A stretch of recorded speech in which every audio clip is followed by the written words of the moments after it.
Okay, so let's get the ball rolling. So what do you think, Doc Jen, is the first reason or the main top reason mo Mm. why you will be have the couples will have lack of intimacy or intimate nights? Mhm. So I'll be speaking on behalf of all women. So I'm sure a lot of girls would agree on this. For me, number one reason would be lack of connection, emotional connection per se. Emotional connection. Yes. Okay, can you expound more? Mabibigat yung emotional connection eh.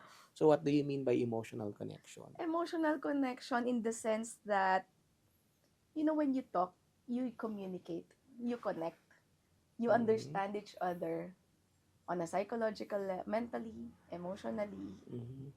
and then, tsaka pala magfa-follow yung physically. So there Mm-hmm. has to be a connection first established for the intimacy to be successful.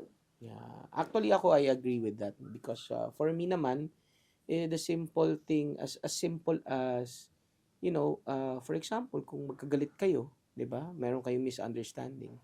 And then I think it's gonna be very hard for you to have an intimate night kung magkagalit kayo or magkatalikod kayo habang natutulog, 'di ba? Mhm. So I think the best solution for that is you make sure that you talk, hindi niyo patapusin yung gabi. And actually based on experience, syempre ang experience ko sa based on experience, yun ang isa sa pinakamasarap, 'di ba? Yung the best time to have your intimate session, yung nagbati kayo, yung after an argument, tapos after Mhm. nagbati kayo, 'di ba? Mas maganda yung yung intimacy nung Yes. anong yun. So So you yeah, have to be mentally, emotionally connected yes, of course. before you connect physically. Okay, yeah. Okay, so let's what other else? Ano pa ba yung mga tingin So natin? I think number two would be lack of foreplay, especially for women. Kasi uh, women, uh, they see sex as love. It's more of love. Mm. It's not really a, in order for you to perform, to be very intimate on bed, dapat mahal mo rin yung tao. Mm. Hindi siya yung parang binaba mo yung pants mo, then yun na. Ah, So, foreplay is very important. okay. Yeah, I think I also agree with that na foreplay is very important kasi I do know may mga tao tayong kakilala na hindi porket nung mag-asawa na kayo nawala na yung foreplay, 'di ba? Kasi syempre you have to kung paano kayo before nung mag-boyfriend girlfriend pa lang kayo, nung kahit anong yung konting moments nyo lang gagawin niyo yung mga moments na to, 'di ba? Dapat ganun pa rin, 'di ba? Kasi of course, hindi naman pwede yung basta tapusin nyo na lang yung act, Mm-mm. tapos na. Diba? Just for the sake of doing it. So I think I agree with you on that.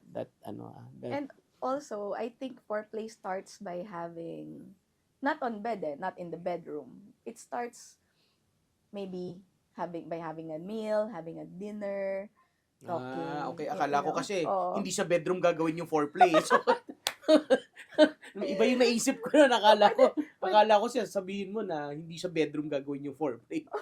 Pwede yun ah. so pwede siya mag-start sa dinner niyo pa lang, alam mo yun? Sa dinner pala. So, Oo. dapat sa dinner pa lang mag-foreplay na kayo. Hindi. Hindi ba I get what you mean? Tama, Yeah, tama. oo. So, you have to, parang nililigawan mo siya ulit. Yung Ganun. pagiging sweet, it's very important. Oh guys, ganun pala. Dapat Oo. nililigawan nyo ulit. Okay, so, ano pa yung reasons na nakikita natin? At saka also, hormones play an important factor or role Mhm. with the foreplay. Because Okay. some areas that needs to be stimulated releases love hormones. Uy, love So, love hormones. Bago hormones. yan So, Oh, ano ba yung love hormones na yan? particularly oxytocin. Okay. So, some of our private parts, when it gets stimulated, it releases this love hormones in order for us to make love more So, ang freely and more oxytocin, yan engaging. ang love hormone, yung sinasabi. Yes, yes. May nabibili bang ganyan, yung oxytocin? Pwede mo yan na love hormones na oxytocin. Actually, meron naman, pero ginagamit mostly sa mga panganganak. Okay, okay. Oh, yeah. Oh, so ngayon Mm. that's something new guys, The oxytocin. hormones, oxytocin. Yes. So what's the third? What For do you me, think? third would be kung may medical condition. For us women, I think based in my practice, vaginal dryness is really one important reason. Second would be hormonal imbalance. So, the sexual drive depends on the hormones. So, interplay of hormones plays a big role. Mm. So that's for the side of the women The kasi women, yeah. syempre, 'di ba, yung hormones. Paano yung sinasabi mo kung when you're talking about medical condition, paano pag lalaki naman? Syempre, of course, hindi Mm-hmm. makakapag-perform yung lalaki, 'di ba? Pagka may medical condition, merong Correct. erectile dysfunction or not.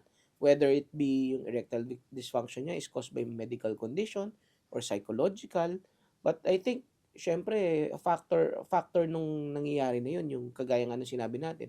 Syempre, kung emotionally may stress kayo, magkaaway kayo, mahirap din talagang Mm-hmm. magpa-play yan ng factor, no, sa ganyan.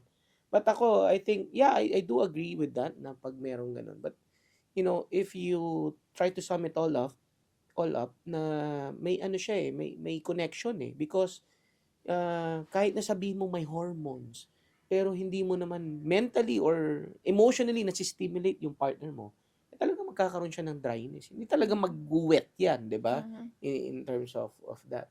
But I think I need to add, for me, ang one of the reasons talaga na magko-cause din yan is, of course, pag mag-partner na kayo, matagal na kayo, kailangan you offer something new.